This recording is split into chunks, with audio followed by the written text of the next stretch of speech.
Breaking the Minnesota Lynx versus Indiana Fever matchup. The Minnesota Lynx and Indiana Fever are set to face at Gainbridge Fieldhouse in Indianapolis on Tuesday.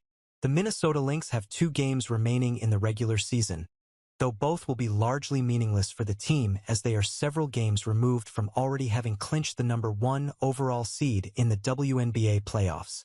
The first of those contests will be against the Indiana Fever on Tuesday, and both teams will enter without their star player and some key supporting cast members. The Lynx announced on Tuesday that Napheesa Collier will be out for Tuesday's game for rest, a move that could end up being problematic for her prospective MVP campaign as Aya Wilson has emerged as the odds-on favorite. The Fever will be without a list of players headlined by superstar guard Caitlin Clark, who was ruled out for the remainder of the season last week. Although Clark has played just 13 games this season, mainly owing to a significant groin injury, the Indiana Fever have managed to clinch their second straight playoff berth. The Fever can't fall to the 8th seed, so they'll avoid a first-round matchup with the Fever, but their last 2 regular season games and the Golden State Valkyries finish will determine whether they earn the number 6 or number 7 seed. One of Indiana's most significant wins this season came against the Lynx in the Commissioner's Cup Championship this past July. Something especially encouraging for the Fever leading into this game is the fact that they lost that game while Clark was out of the lineup and Collier was in for Minnesota.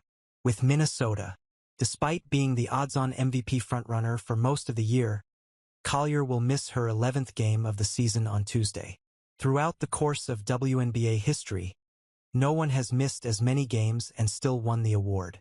No other new inactives have been announced for Tuesday's game, but guard Dijanai Carrington will miss her 3rd straight game with a shoulder subluxation suffered last week. Aside from their loss in the Commissioner's Cup final, the Lynx actually won the 2 regular season meetings that counted. Like the NBA Cup final, the championship game is the lone game of the tournament that doesn't count toward the 44-game schedule.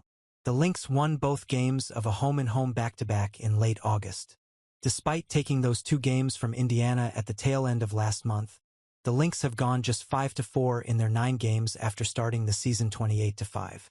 While you can argue the team has taken its foot off the metaphorical gas pedal, they still lost multiple matchups while they were fielding a full or near full squad.